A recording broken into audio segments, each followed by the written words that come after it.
Саламатсыздарбы? Бүгүнкү сабагыбызда PowerPoint'то брошюра жасайбыз. Анын үчүн биз пуська киребиз. Пуська кирип, PowerPoint жаңы слайд ачып алабыз. Бул жерде мынакей жаңы пустая презентацияны басабыз. Басканыбызда бизде мына жакты карасаңыздар, мына жерде мындай текст жаза турган жагы ушундай болуп турат. Мен бул жерден главныйга кирип, мына жерден слайдтын мына пустой слайд дегенди тандайм. Андан кийин мына конструкторго кирем.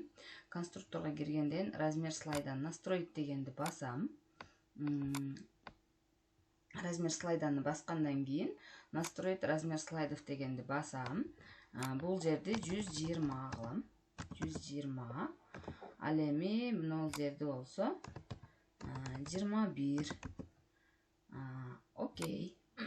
Анан развернуть дегенди басып койсом мындай болгон жер ачылат. Эми бул жака биз оймолорду алып келишибиз керек чекесине. Анын үчүн менде даяр оймо бар. Мындай кылып туруп коюп кетсек болот. Эгерде интернеттен алганмын, интернеттен дагы силерге башка оймо керек боло турган болсо, пуська киресиздер дагы, Google'га киресиз дагы орнамент деп жазасыздар. Орнамент кыргызский деп жазып, бул жактан мындай ар түрдүү орнаменттер чыгат. Ушул орнаменттерден алсаңыздар болот. Бул жерден картинка дегенди тандайсыздар. Картинки дегенди тандап, сизге кайсы орнамент жакса, ошол орнаментти колдонсоңуз болот. Мисалы, башка түшөбүз. Нол орнаментти алсак болот кааласаңыз. Кааласаңыз да башка орнаментти алсаңыз болот. Мына кара орнаментин алайлычы. Мышканын оң жагын басабыз. Сохранить картинку как.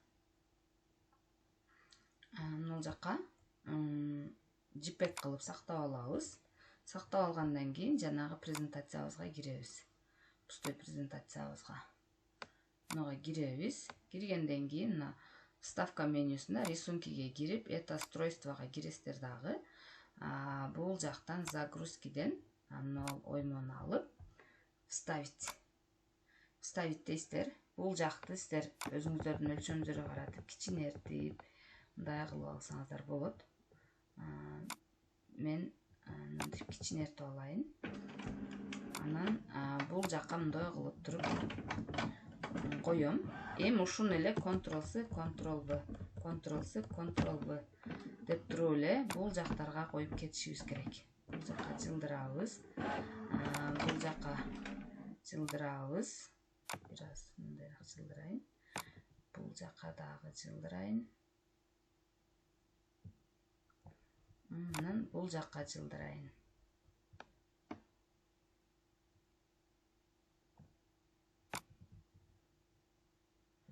Да кылып жылдырып аласыздар. Жылдырып алганыңыздардан кийин ар бирин бирден басып отурбай, мына Ctrl-A'ны бассаңыздар, мынаны өчүрүп турайын. Ctrl-A'ны бассаңыздар, мына бардыгы биригип калат. Андан кийин мына формат рисункага киресиздер. Бул жерде мына группировать деген жер бар. Группировать дегенди бассаңыздар, ушундай болуп калат. Буну басып, Ctrl-A, Ctrl-C копия кыласыздар, Ctrl-V вставить.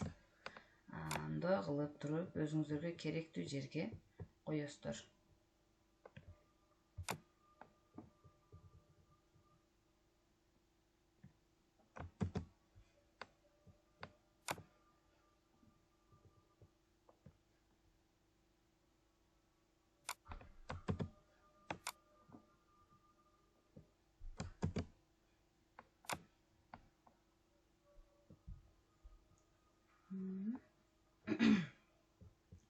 Өзүңүзгө керектүү жерге коесуздар. Мына жерге эки эле неме керек экен. Мен мына жерди азыр разгруппировать деп ажыратып алайын. Андан кийин бул жерден муну өчүрөйүн. Анан бизге мына менен мына гана керек. Мына жерге экөө гана керек. Назатка кайтарып турайын эле. Мындан бирөөнү эле копировать этип, мына жерге койсок, мынакей. Бирөө бул жакка коюлду.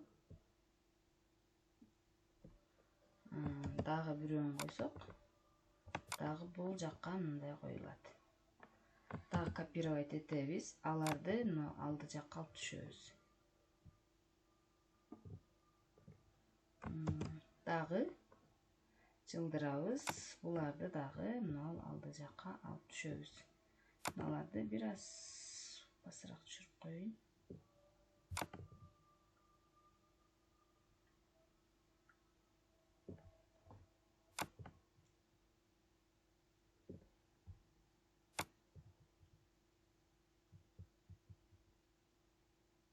Эми ушул жерге жазышыбыз керек. Жазыш үчүн биз немеге киресиздер. Вставка менюсуна кирип, бул жерде надпись дегенге кирип жазсаңыздар болот. Мисалы үчүн достук командасы.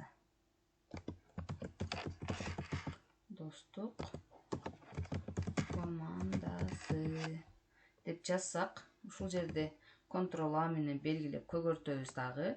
Бул жерде карап, Times New Romanга алып түшө аласыздар. Кааласаңыздар.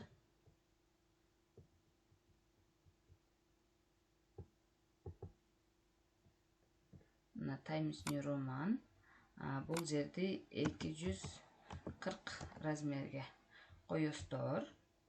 Андан кийин бул жакка мындай кылып жылдырасыздар. Мына достук командасы дегенди дагы чоңойтсок болот экен. 270.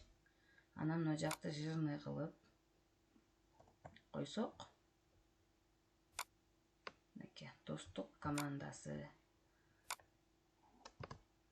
Эми достук командасы дегенди биз кызыл түскө боеп коелу. Мына жерден кызыл түскө боёдук. Эми бизге мына жакты достук командасын биз дагы чоңойтсок болот экен. Мен 300 кылып кое берейинчи. 300 кылып, муну бир аз мындайракка тартып койсок.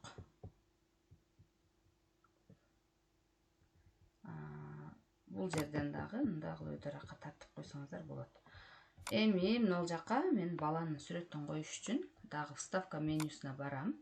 Бул жактан рисунок дегенге кирип, метастройство дегенге кирип, кыргыз үйдү алып коеюн. Мына ылдый жагында бала турат, мына обрезать кыргыз үйдү алып таштайлы.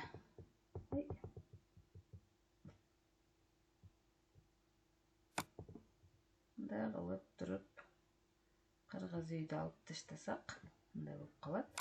Эми бул немени биз мына жакка жылдырып коебуз. Достук командасына тиешелүү сүрөт болуп калды.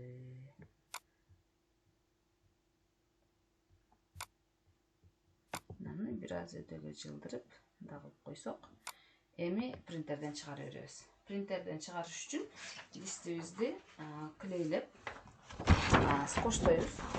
Скотчтоп глянцевый бетин скотч менен жабыштырабыз дагы. Глянцевый эмес, жөнөкөй бетин скотч менен жабыштырып алып, чыгарабыз.